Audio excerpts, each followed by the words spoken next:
Welcome back to another episode of Endurance Insights with myself, Coach Mark Cullen, coach to a number of competitive triathletes, runners, elite CrossFitters. And I do these each week talking about different endurance topics to hopefully allow you to sift through all the noise that's out there and have actionable things that can help you in your fitness and health journey.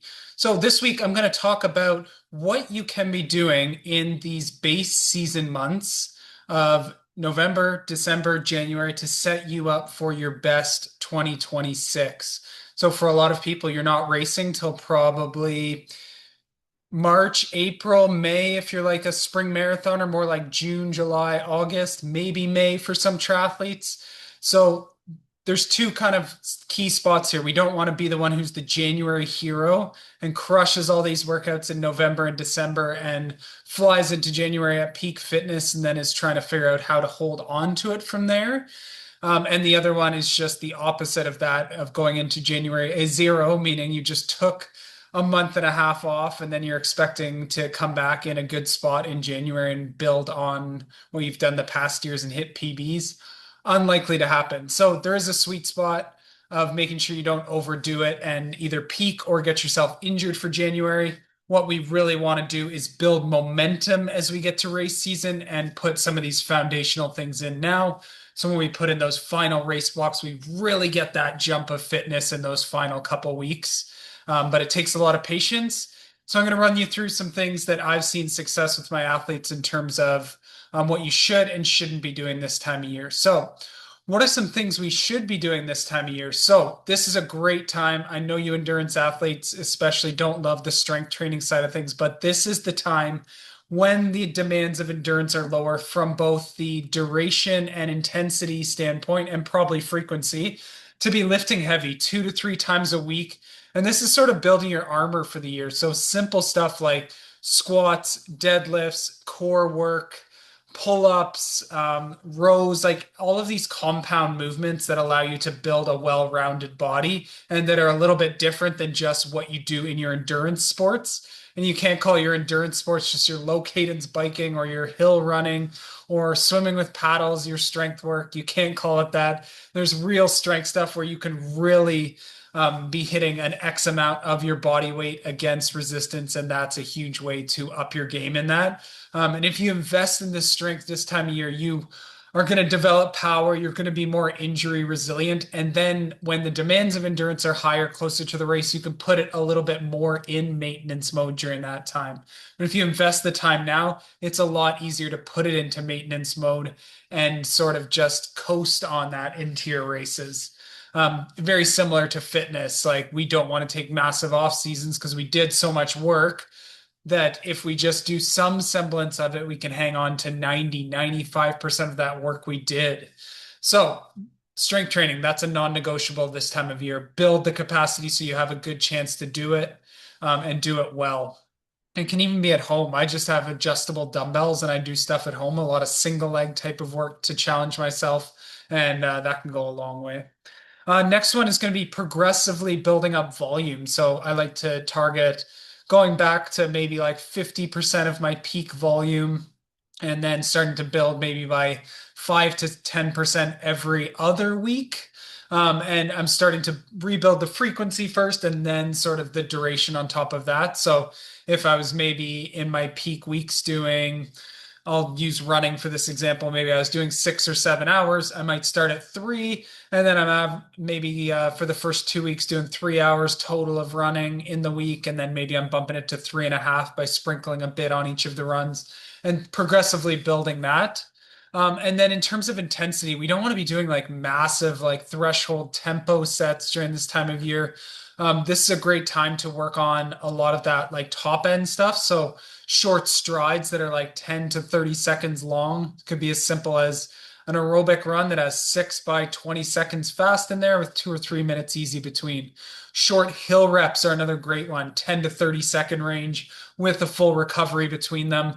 These are great ways to start to train your system to be working at that top end, which usually I build into a little bit of like VO2 max work from there. So where I'm doing intervals with people that are typically in the 30 seconds to 2 minute range in that like mile to 5K sort of speed area with equal or like even double recoveries on that. But you just don't want to have these like maximal sort of sessions in there of like these big 10 by a K or these super long tempos. You'll get to those eventually, but if you do them now, you're going to be so fit in January and February, and then you're going to be trying to figure out how to hold on to that, or your body's going to be demanding a break via putting you in a fatigue hole or just breaking down from injury because you've done too much. So patience during that time, a bit more of a polarized approach. So building that base, a little bit of that top end work, and we'll get to that middle part of the triangle when it matters.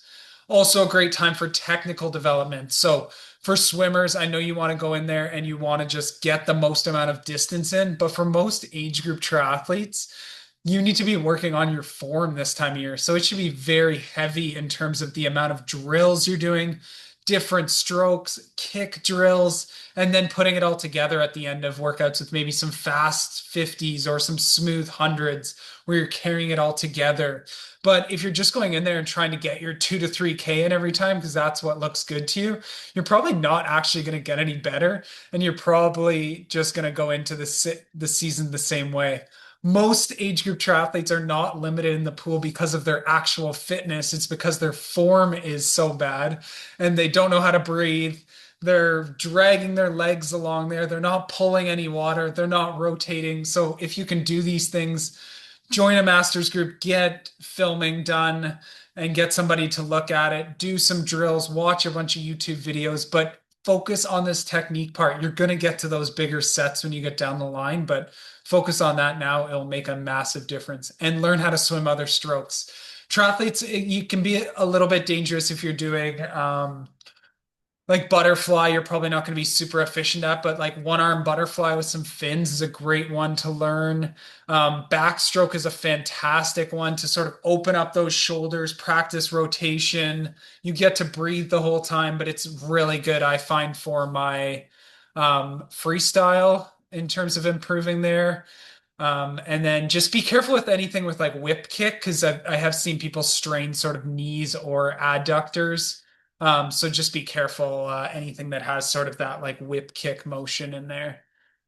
So that being like breaststroke, just be careful with that. A good one to learn, but just be careful if you're predisposed to any of that stuff. So same thing with bike position. Great time to go do fit with your bike fitter because you're going to spend lots of time on the trainer working in that aero position or climbing and things like that. So great time to go practice on the trainer when you don't have to be worrying about cars and wind and stuff going on. You can really get comfortable at aero on the trainer. And then when you go outside, it's going to feel so much easier when you get a little bit more of that movement and you have to focus on some other stuff. You've done that foundation work.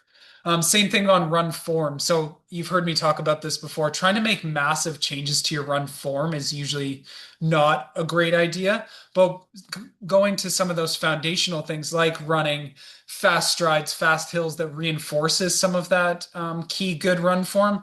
And two main things is just making sure you're holding a fast cadence. So usually for most people, like on most runs, like 170 plus in terms of cadence, your cadence is going to go up when you do things like speed work, and you'll probably be 180 plus. But if you're slogging at 150, 160, probably means you're just overstriding or just popping way off the ground and not really like just kind of rolling along.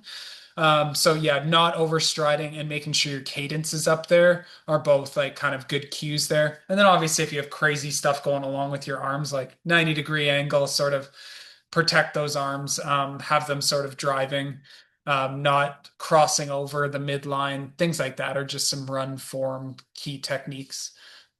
And then further to that, you can do a little bit of baseline testing. So some very simple tests I do with people, swimming, get them to do 100 where they do a fast 100 swim, a fast 100 with just a pull buoy, no kicking during it, and see what they swim with that. And then 100 kick, holding the kickboard and with no fins. And then we get a good semblance of like their swim versus their pull versus their kick and maybe where some of those limiters are.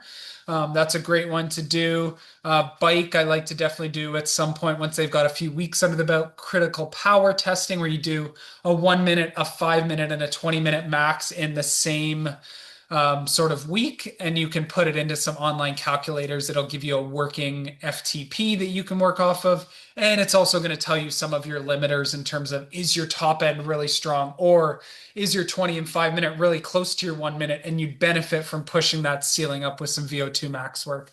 So those are good times to test that. And then also some sub-maximal tests. So I'll get people to do like an hour bike where it's 10-minute blocks where they build from like 50, 60, 70, 80% FTP and wear an accurate heart rate monitor. And let's see what your power versus heart rate is doing during those times. And then we can compare those block over block with these sub-maximal tests. A great chance to do that.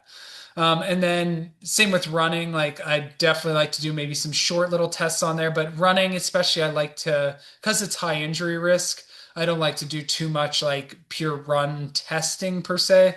I might have a few sort of key workouts I get people to do, whether it's like a 5 by a K or sort of a 30-minute progressive workout that aren't maximal, but we can still see where they're at versus like pace, RPE, and heart rate and see how it's responding. But save those first maximal run ones for when you get to sort of a key run race. I usually like to do just because the risk is high if you're doing like a maximal test and it might be winter and it might be cold and you might strain something. So just be careful with some of that in terms of run testing stuff. And then obviously this time of year, great time to get the foundational things down in terms of like good sleep habits, good nutrition, things like that. But you're probably short enough workouts for most people that you don't need to be fueling tons in those workouts. But and then just some of the things you shouldn't be doing this time is just like trying to do these massive like fitness ramps of these like massive progressive like tempo or threshold workouts. Trying to do massive volume. So we want to do progressive volume, but if you're putting in like huge volume in this part, you're probably just going to tire yourself out or get injured. Any sudden huge jumps. So if your friend, maybe you've only been running for 3 hours a week, but your friend wants you to go do this 5 hour trail race. Like if you go do that, you're probably going to get injured and not and knock yourself off the path versus if they're doing like an hour trail race, okay, maybe you can do that. Or if it's a 5 hour hike and it's super low intensity, that's a great thing you could do. But just not doing any sudden huge jumps because a lot of injuries come from these single big spikes in like a single run and usually not as much like total volume. But total volume will stack up over time and dig you a hole. And then just some other things of just like nickel, like drinking a ton during this time or neglecting strength or not eating before your workouts just because the intensity is low. You might not need to fuel as much during your workouts this time, but still good nutritional habits. You're still burning calories from this stuff. And if you want to make improvements over this time, you still need to fuel enough for the demands of the work that you're doing. So I've done it myself where I've gotten super excited about 2026 and I'll put in these huge blocks in January and then I'm peaking in February and I'm going, oh shoot, my key race is until June, July, October. So just take your time, slowly build up, and I'll use this snowball analogy. You'll just start building this slow snowball that's on the flat or this slight decline. And then when you get close to the races, you're going to push that off of the steeper slope and really build that final fitness you'll want to peak for races. But just remember, prove it in the races. You don't need to bury yourself this time of year. So hopefully that's helpful. Let me know if you've ever struggled with this or if you have any questions along the way. You can always message me on these Spotify comments or YouTube or on Instagram at Mark Cullen with an extra N on the end. But thanks for tuning in and we will chat to you again next week. Cheers.